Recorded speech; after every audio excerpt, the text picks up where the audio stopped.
Bonjour à tous, bienvenue. Ceux qui me connaissent savent que cette chaîne porte principalement sur le bricolage. Une petite déviation aujourd'hui, on va parler de transport de chiens.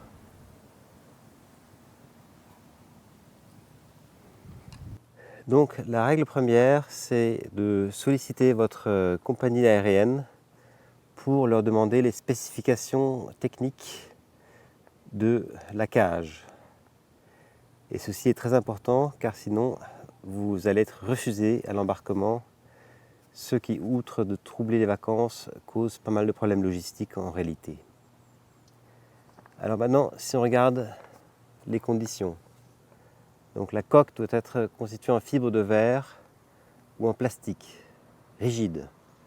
Donc ça exclut par exemple ce qu'on a eu, une cage ancienne en aluminium. Si elle comporte des roues, il faut les retirer. Il faut pouvoir fermer en même temps la partie haute et basse de la porte. Ensuite, il y a un petit truc sur les charnières qui doivent dépasser d'au moins 1,6 cm le rebord horizontal.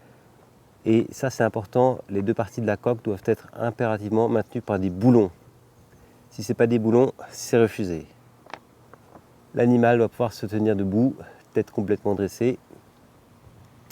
Et enfin, il faut prévoir une gamelle double, une pour l'eau et une pour la nourriture, et les deux doivent être vides.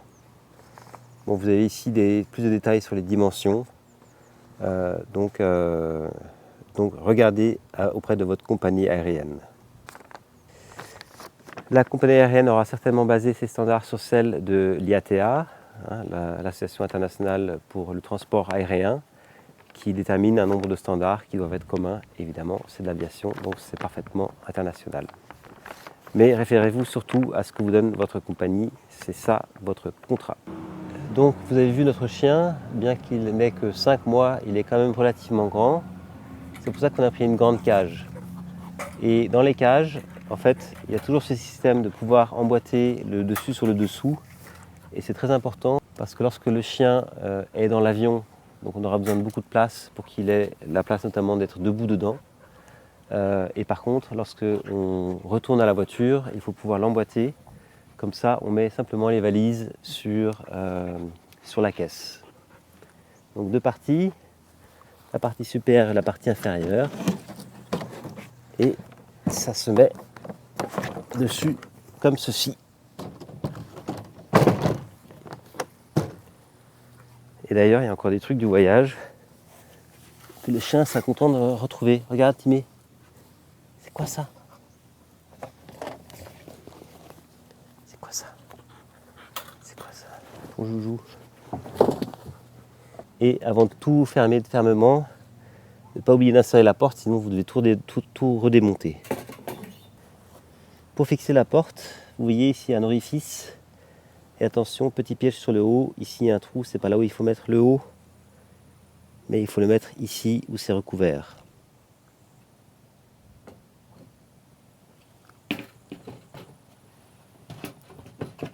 Et pour fermer,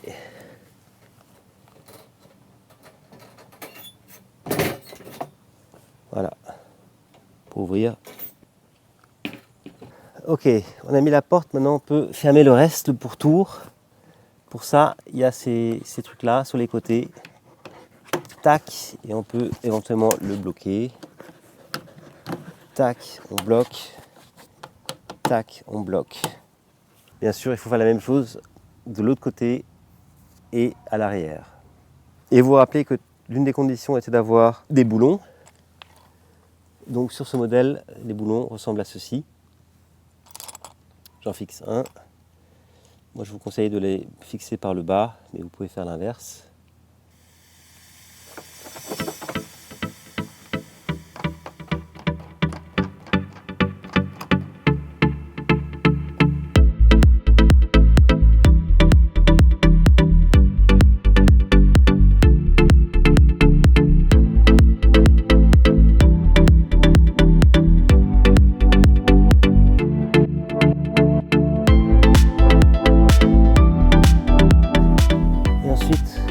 Pas la petite gamelle ou les petites gamelles qui doivent être accessibles sans ouvrir la cage.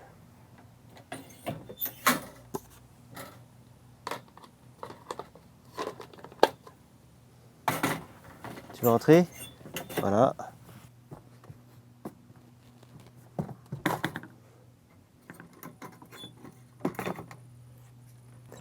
Alors, une chose importante, c'est les roues en dessous, parce que quand vous serez à l'aéroport et que vous avez à traîner cette grosse caisse avec ce gros chien dedans, ce sera lourd. Donc il vous faut impérativement des roues que vous retirez par contre avant d'embarquer le chien.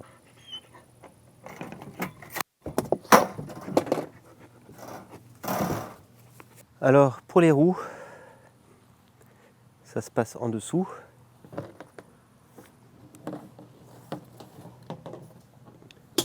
Et c'est vraiment bien fait. Vous insérez les petites roues ici.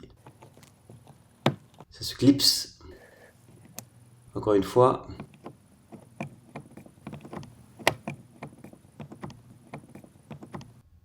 Un troisième. Et un petit dernier. Et voilà. Et maintenant, on peut rouler avec. Bon, ce sera plus facile à l'aéroport que sur ce gazon mal tondu. Pour les enlever. Très simple. On appuie ici sur le petit bouton. Et ça sort comme ça. Alors un dernier truc, c'est pas lié à la cage, c'est lié au chien. Il faut absolument que vous l'habituez à l'avance à ce que cette cage soit un environnement auquel il soit familier. Pour cette raison, je vous invite à monter la cage avant le départ pour qu'il puisse l'expérimenter, pour qu'il puisse rentrer dedans. Et vous pouvez aussi lui mettre des petites friandises dedans. Timé, comme ça par exemple, la friandise, cherche. Et fermez pas la porte, laissez-le tranquille. Il va être content de rentrer et de sortir. Voilà les amis, cette vidéo sur la cage de transport aérien du chien est terminée.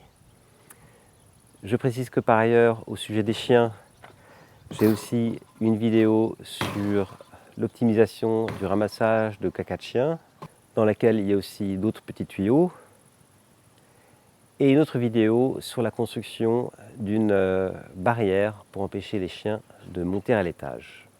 J'espère que cette vidéo vous a plu et j'espère qu'elle vous sera utile. Si c'est le cas, laissez-moi un petit like ou bien abonnez-vous à la chaîne.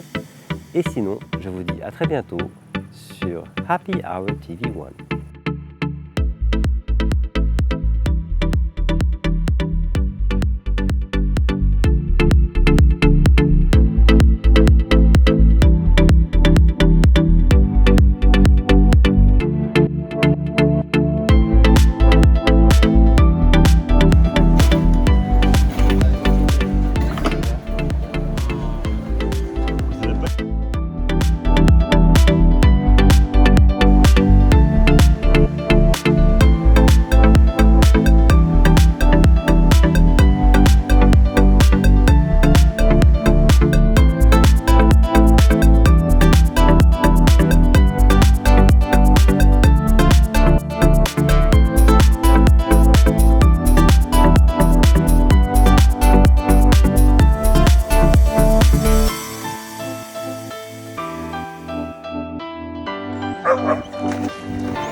Ça se trouve, il aboie, mais on n'entend pas.